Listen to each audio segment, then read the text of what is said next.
Bonjour à tous et bienvenue dans votre JT. Au sommaire de l'actualité ce soir. Sortilèges, balais et chapeaux pointus, la maison de la nature de Muttersolz se transforme en école des sorciers. La maladie d'Alzheimer, comment vivre avec? Des formations pour les aidants sont dispensées à Molsheim. Et de la culture pour finir, direction Blotzheim avec le tournage d'un livre-annonce pour le livre Danse avec moi de Céline Stellin. Cette semaine, à Muttersolz,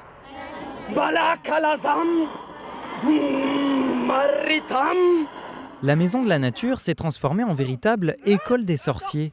Au programme des vacances de la Toussaint, cours de sortilèges et autres tours de magie au milieu des arbres. Une manière ludique de connaître la nature dans une commune qui a été élue cette année capitale française de la biodiversité. C'est pour faire découvrir la nature proche, découvrir la faune, la flore du coin à travers des animations rigolotes, des jeux et pas mal de balades. Le cours terminé, place à l'envers du décor. Les enfants jouent aux apprentis sorciers et réalisent eux-mêmes les tours de passe-passe, avec toujours les deux pieds dans l'herbe.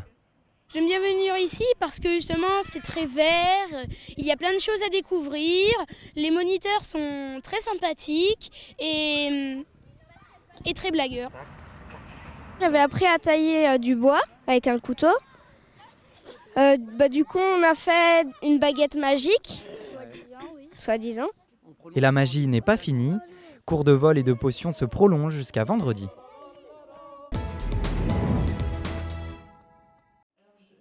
Comment aider ses proches atteints de la maladie d'Alzheimer? Des conseils et du soutien, c'est ce que proposent les formations dispensées par l'hôpital de jour de Molsheim. Pendant tout le mois d'octobre, une médecin, une infirmière et une neuropsychologue informent les conjoints et enfants de personnes malades sur les gestes à adopter au quotidien. On s'est rendu compte très vite que la demande est importante des familles, déjà pour connaître le diagnostic, de savoir un peu déjà qu'est-ce que ce sont ces maladies dégénératives, Alzheimer et apparentées. On ne parle pas que de la maladie d'Alzheimer, mais des autres pathologies neurodégénératives. Des pathologies aux différentes formes souvent méconnues et qui restent encore tabous à l'heure actuelle. Ma maman, qui a bientôt 91 ans, a eu des petits soucis cognitifs en fait depuis une bonne année. Et pour être un petit peu plus au clair par rapport à ces déficiences qui étaient de plus en plus marquées, j'ai recherché un petit peu de l'aide, on va dire. À partir du moment où on comprend davantage de quoi il en retourne, on est beaucoup plus pertinent et plus juste dans la relation, je trouve. La prochaine formation aura lieu en mars 2018, un dispositif qui existe depuis 5 ans et qui aujourd'hui n'est plus financé par l'Agence régionale de santé. Ces 3 dernières années, on n'a pas de financement, donc en fait ça demande un investissement de notre part, mais tout à fait bénéfique en tout cas pour nos aidants et pour les patients qu'on suit à l'hôpital de jour. Après la bande-annonce, voici le livre-annonce. Le principe est le même que pour un film, donner en vidéo un avant-goût d'un livre. Celui de la Haut-Rhinoise Céline Stellin, intitulé « Danse avec moi », raconte l'histoire d'une jeune danseuse strasbourgeoise qui part à Paris pour tenter de devenir professionnelle et qui rencontre l'amour. Pour une des séquences de son livre-annonce, dont le tournage a débuté cet été, l'auteur a choisi le cadre du Palais Beaubourg de Blotzheim. Mais attention à ne pas trop en révéler. Il faut essayer de sélectionner les scènes les plus importantes sans pour autant tout dévoiler au lecteur.